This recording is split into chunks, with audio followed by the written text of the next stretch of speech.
السلام علیکم ورحمۃ اللہ وبرکاتہ۔ مجھے امید ہے کہ آپ سب دوست خیریت سے ہوں گے۔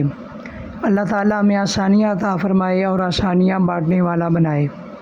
پرانے زمانے میں ایک بادشاہ تھا جو اپنے علاقے میں سرکس کرواتا تھا ہر سال۔ تو ایک دفعہ اس سرکس میں ایک خوبصورت سی لڑکی بھی سرکس کا کام کرنے کے لیے آ گئی۔ تو جب وہ سرکس ختم ہوا تو وہ جانے لگی تو بادشاہ کا جو بیٹا تھا اس کا دل اس کے اوپر آ گیا، لڑکی کے اوپر آ گیا۔ تو لڑکی نے کہا کہ میں جو ہے اپنا کام نہیں چھوڑ سکتی، تم جو ہے اپنی سلطنت چھوڑ کے میرے پیچھے آ جاؤ۔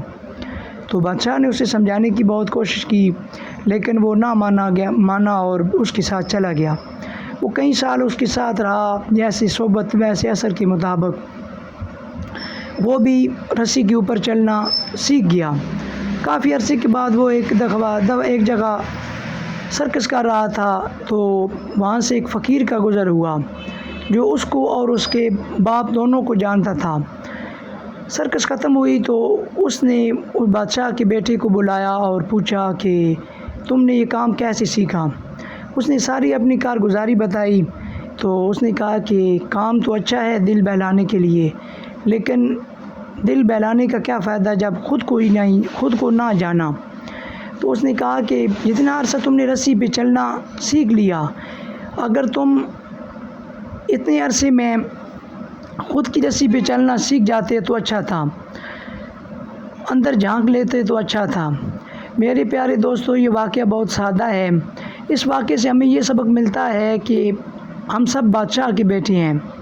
تو شیطان جو ہے وہ خوبصورت یہ دنیا کی سامنے لاتا ہے لڑکی کی شکل میں اور ہمیں گمراہ کرتا ہے اور ہمیں مختلف شکلوں میں نچاتا ہے، ہمیں جو ہے نا مختلف کام کرواتا ہے۔ تو میرا مہربانی اس واقعے سے آپ جو ہے نا یہ سبق حاصل کر سکتے ہیں کہ جب بھی کسی سے عشق کرنا ہے، اول تو صرف عشق اللہ تعالیٰ کی ذات سے کرنا ہے۔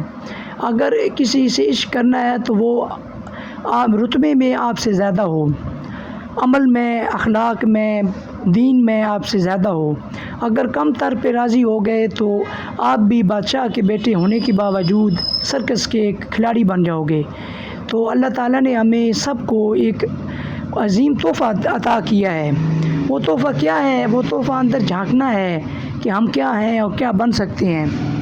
تو اس واقعے سے ہمیں یہ سبق مل سکتا ہے کہ ہم زیادہ سے زیادہ اندر جھانکیں، جو ہمارے اندر خزانہ ہے اس کو ڈھونڈنے کی کوشش کریں۔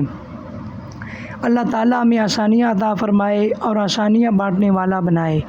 السلام علیکم ورحمۃ اللہ وبرکاتہ۔